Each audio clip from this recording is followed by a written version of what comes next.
رمضان میں بعض دفعہ ایسی صورتحال پیش آ جاتی ہے کہ رات کو نہانے کی حاجت ہوئی، غسل کی حاجت ہوئی، اور جب آنکھ کھلی تو سحری کا وقت ختم ہونے کے قریب ہے۔ اگر غسل کی طرف متوجہ ہوتا ہے تو سحری کا وقت ختم ہو جائے گا۔ ایسی حالت میں یہ بات جائز ہے کہ وہ آدمی پہلے سحری کھا لے، اس کے بعد سحری کے بعد غسل کر لے، یہ بات بھی جائز ہے۔ یہی حکم مرد کے لیے بھی ہے، یہی حکم عورت کے لیے بھی ہے۔ اسی طرح اگر عورت کے ماہواری مخصوص ایام جو مینسز وغیرہ جو ان کے معاملات ہوتے ہیں، حیض و نفاس کا معاملہ ہوتا ہے، اگر وہ سحری کا وقت ختم ہونے سے پہلے یہ ان کے ایام ختم ہو گئے ہیں تو اب اس کے اوپر روزہ فرض ہو گیا ہے رکھنا،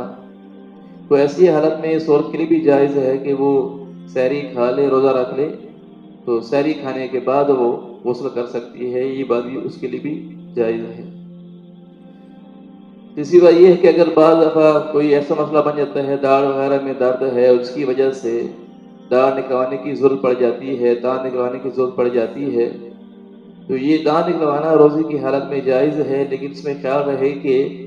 وہ جو دوائی وغیرہ لگاتے ہیں اس پر نکالنے کے لیے یا خون وغیرہ نکلتا ہے تو وہ حلق میں نہ آ جائے۔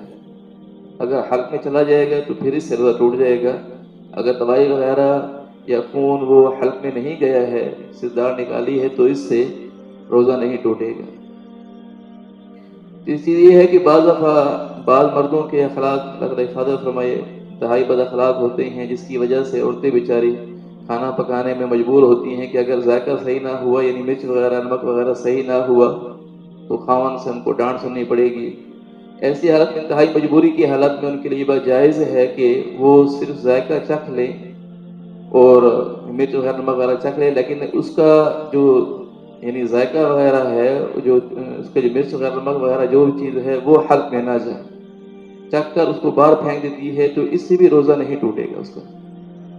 اس طرح بعض دفعہ چھوٹے بچے ہوتے ہیں، انہیں کوئی چیز دینی پڑتی ہے جو مجبوری ہوتی ہے کہ ان کو چبا کر ہی دینی پڑتی ہے، تو ایسی حالت میں بھی جائز ہے کہ وہ اس کو چبا کر عورت جو ہے وہ اس کو دے دیتی ہے بچے کو، تو یہ بات بھی جائز ہے، لیکن اس میں بھی خیال رہے کہ وہ چیز وہ حلق میں نہ جائے، یعنی اندر پیٹ کے اندر نہ اترے، اس بات کا خیال رہے۔ اللہ تعالیٰ عمل کی توفیق نصیب فرمائے۔